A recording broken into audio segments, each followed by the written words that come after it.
死刑犯在踏进刑场的当下，心情是什么呢？故事开始之前，记得帮去你的 News 按赞、订阅、开启小铃铛哦。据说，在100个死刑犯里面，有95个人是被拖着走进刑场，因为他们心生恐惧，会腿软，就算是黑道大佬也不例外。而在那之前，死刑犯的每一天都是在无止境的等待死亡，因为没有人知道隔天是谁要被枪决。日复一日，每天生不如死的煎熬，他们除了担心紧张，有没有过对自己犯下的过错有一丝丝的后悔呢？一起来看死刑犯的最后一里路。这是腿软，这是腿软。今天外面那个切糕雷，给我那个一堆狗都在那边切糕雷，就觉得好奇怪，那个平常没有的现象，为什么那天要执行死刑的时候，突然间切糕雷这样？胡关宝在10几名警员押解下，慢慢的走向刑场。在外面多凶多狠啊！你到了枪毙的一天啊，才知道你带不带走。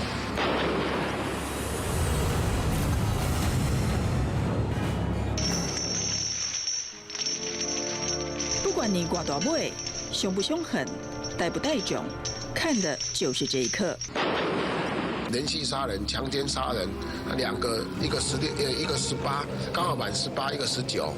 要给他枪决的时候，他竟然问我一句话，他说：“高医师，啊你给他煮了，啊我用断死了，我将来变什么人？我无你做死去的，我无啊。人讲迄人会转世呢，啊我会转世做什么货？我讲你做歹人，大概转做前世啦。伊讲伊无爱做前世，伊无爱死。”面对死刑的那一刻，有人吓到腿软，有人情绪激昂。1993年3月23号，身背5条人命的冷面杀手刘焕荣，在台北看守所枪决伏法。这是当年法务部长马英九上任以来第一件批准的死刑执行令。在临刑前，刘焕荣慷慨激昂，让人印象深刻。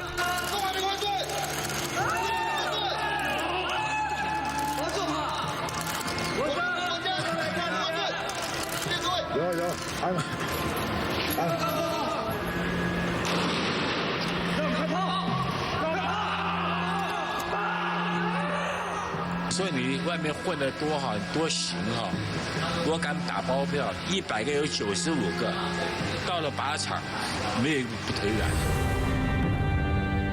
死刑犯在面对人生最后一段路程，能像刘焕荣坦然面对的确实不多。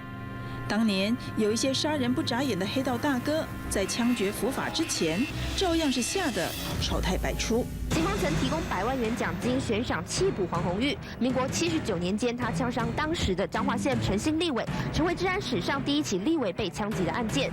1991年5月20号清晨，身背9大刑案，并且害死6条人命，绰号“黑牛”的枪击要犯黄鸿玉，在台中看守所枪决伏法。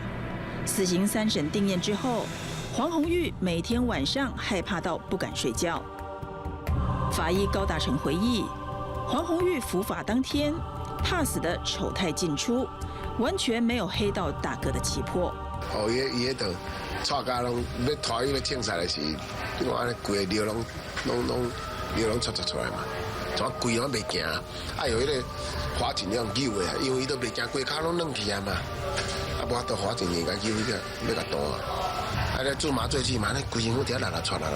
黄鸿玉在伏法之后，家人原本打算将他葬在彰化的祖坟，但当地民众纷纷陈情反对。当年叱咤纵贯线的黑道大哥，连死后也被人排斥。有的人真的是大哥，他像这种，他其实他不是真正的大哥，他是临时串起的大哥。那种大哥，他不像人家真的是那个角头，真正是混上来的，真正就跟人抬到尾才爬起来，这种，迄真正较有气魄啊。就算再凶狠，等待死亡，面对死亡，谁不会恐惧呢？早期执行枪决的速度很快。通常判刑确定没多久就会执行，担心死囚心里会有起伏影响，因此早期看守所的报纸还会开天窗。包括以前你看法务部批准死刑的时候，隔天的那个新闻啊，报纸都会开天窗啊。法务部说，确定可能说几月几号或几天之后要执行死刑。有这个新闻出来的时候，那个狱方那个报纸都会挖掉啊，因为他不让那个死囚看到之后，他心情就开始浮动。那时候因为报机没有开放，我们的报纸一张大概有7、8个洞，不能看的就被所里面剪掉了。所以一剪掉的时候，那死刑犯最紧张，老是以为这一块是灯台，明天要枪毙，后天要枪毙，就是老是以为自己。一旦报纸开了天窗，大家就知道又要执行了，但会是谁呢？大家心情就是你到底要不要赶快把我执行掉？不执行掉，每天都在这边等着。早期法务部长吕友文任内，1年执行上百个死囚，所以几乎每个礼拜都有人被枪毙啊。所有的死囚几乎晚上都不敢睡，因为都不知道是谁啊，会不会是他？所以你知道以前有那个死囚哈，连续就是他们死之前，他们都会在柜子上面准备一套新的衣服。那你如果说那天知道说，听说那天要执行死刑，那他们那天晚上就洗完澡之后，就会把新衣服换上。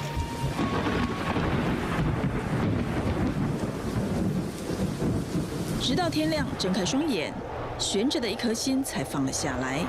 就这样每天日复一日的无尽轮回。尤其早期执行枪决的时间大多在凌晨，所方人员在前一晚接获执行通知后，当天凌晨3点通知死囚。因此，凌晨3点的开门声成了死囚的丧钟。他下来的时候一定要全部的铁门打开，那个管理员全部一排，然后上去警戒嘛，啪啪啪啪一上去，那个声音在宁静当中那个真的很震撼力。那开门真的如果是他就走，就出去跟着出去嘛，那个假寮拉着对。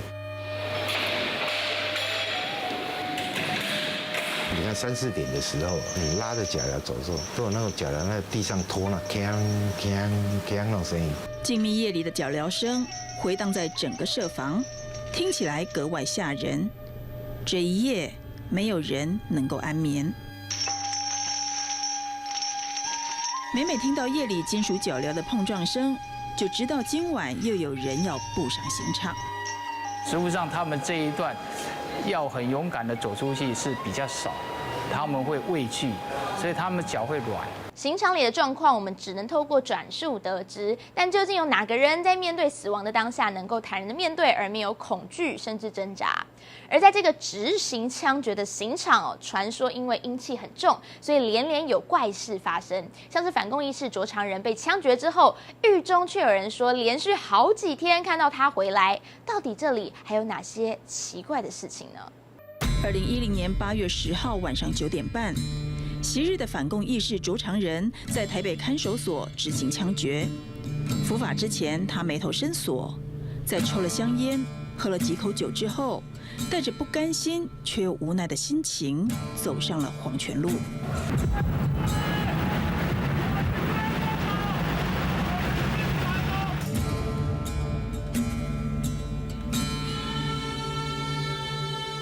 他说，他死了之后。他就是变成厉鬼，他都要当我的副法。卓长仁伏法之后捐出了器官，不过不知道他是心有不甘，还是留恋监狱的生活，在死后居然传出他出现在生前服刑的舍房。因为那天真的很邪的，差不多4、5个，4、5个把我弄听的。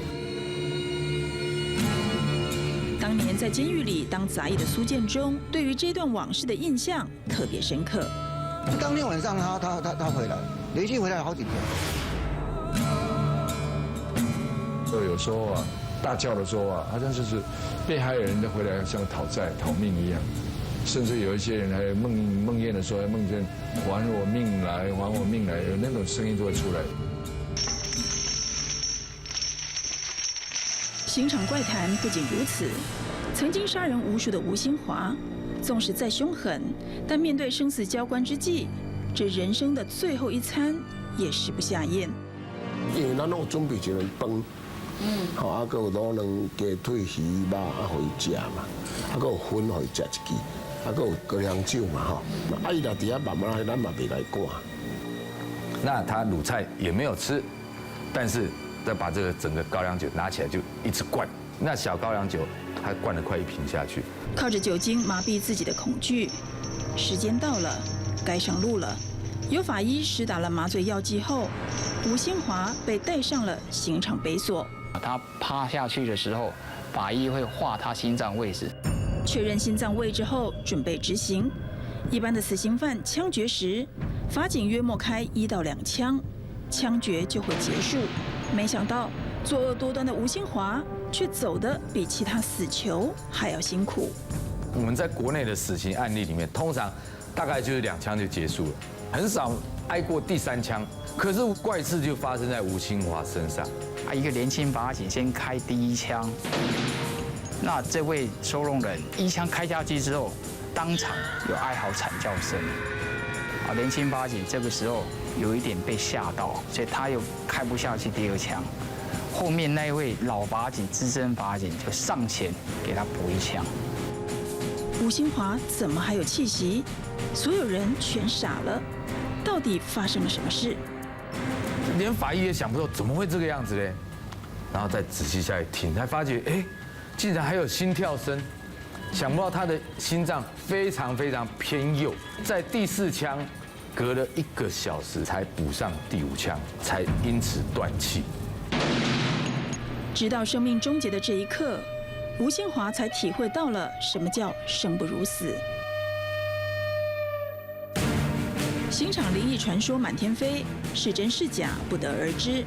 不过，台北看守所从设立台北监狱刑场后，截至2019年5月为止，有331名死刑犯在此枪决伏法。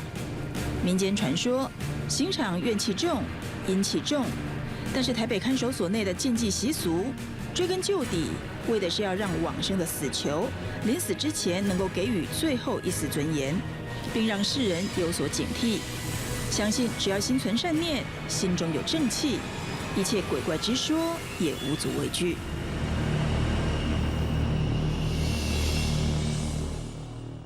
刑场的传说一件又一件，是真是假不得而知。死刑原本的意义是作为威吓，让世人有所警惕，但究竟能不能让罪犯在刑前醒悟，又是另一个话题。你怎么看待死刑犯刑前的过程？你觉得哪些案例最让你印象深刻呢？Tune the News， 我是 Cindy 吕。喜欢今天的内容，欢迎留言跟我们讨论，也不要忘了按赞、订阅、开启小铃铛，或追踪我的粉丝团，才不会错过我们的最新资讯哦。我们下次见，拜拜。